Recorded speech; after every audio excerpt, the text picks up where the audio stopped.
Hi everybody, and welcome to another episode of Orthodoxy 101. Well, in our continuing look at Orthodox vestments, we're moving on today to the zoni, or the belt, and the Epimanikia, or the priest cuffs. Now, these two pieces actually have both a symbolic meaning, but they also have a very practical meaning. So let's start with the practical meaning first. A belt, just like any belt that you would wear, is meant to make your dress complete, meaning that I wear the belt so that my pants don't fall down.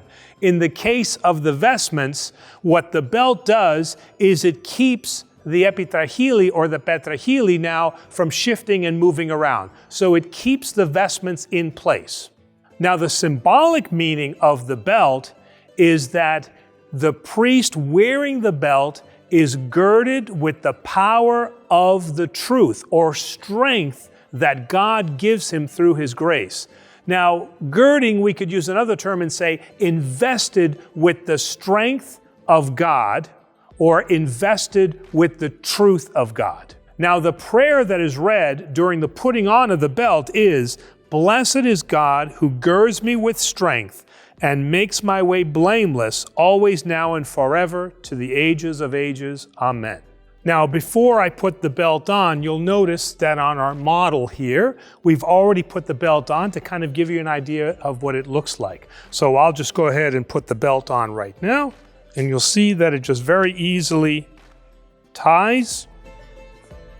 And you probably didn't see it in the first video, but you'll note that the sticharion has side cutouts, and that's where then the belt can fit through. Now comes the epimanikia, or the cuffs. So I like the word epimanikia because it also provides us a little bit more symbolism, because there are a couple of different symbolic meanings with the cuffs. Now, before I talk about that, remember I said they have a practical meaning. Well, the practical meaning is pretty clear. If you'll notice on the sticharion, the sleeves drape fairly loose. And so if I was to conduct the liturgy in this fashion, these sleeves would be all over the place. And so practically what the cuffs do, and the cuffs are also worn by the deacon too, is that they contain then these baggy sleeves here, so that when I'm handling the gifts, both the wine and the oil in the chalice and the discus, so I can do that without having the sleeves then interrupt that process. Certainly, and another thing I could think of, which has happened to me on one occasion at least, is that priests carry candles many times, and having now flowing robes like this is very conducive to setting yourself on fire, so that the cuffs help prevent that tragedy. Now, from a symbolic perspective, overall, they represent the fact that the priest does not conduct the service on his own merit. He does it by the grace of God. So in that sense, he is bound to God to perform the liturgy or to celebrate the liturgical service. But there is a distinct and separate prayer for each one of the cuffs. The right hand speaks of the power of God over our adversaries, and the left speaks how I, as the priest, will endeavor to obey and to keep his commandments. Now, before I put the cuffs on, I have to prepare the sticharion. Now, I did talk about this in the video on the sticharion, but I'd like to demonstrate it for you now. So basically what you can see is I'm just going to wrap this cord around as the first securing of the sleeves.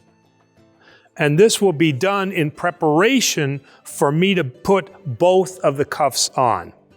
Now, what you haven't seen me do, and I would do this for each vestment, but I'm going to demonstrate it here, is normally the priest would make the sign of the cross over the particular vestment, and then he would venerate it, and then put that article or that vestment on. So now I'm going to put on the cuffs. I will begin with the right cuff first. Your right hand, O Lord, is glorious in strength.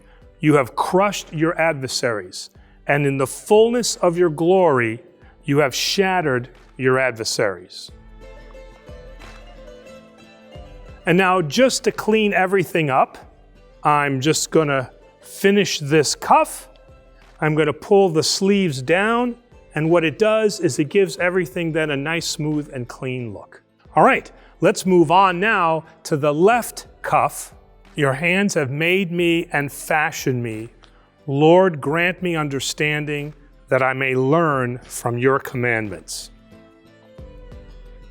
And same as I did with the right hand, I'm just gonna tuck everything in nicely, and then the final thing is just make sure everything is out of sight. Give it a nice tuck, and there we go. We've got nice, clean looks. And now, with the sleeves out of the way, it's going to be much easier for me to handle the different liturgical vestments and the books and other things like that. Well, thanks everybody for watching the video, and join us next time when I'll be talking about the liturgical boxing gloves. Nah, just kidding. Next time we're going to be talking about the Epigonation. So remember, like, share, subscribe, and we'll see you soon.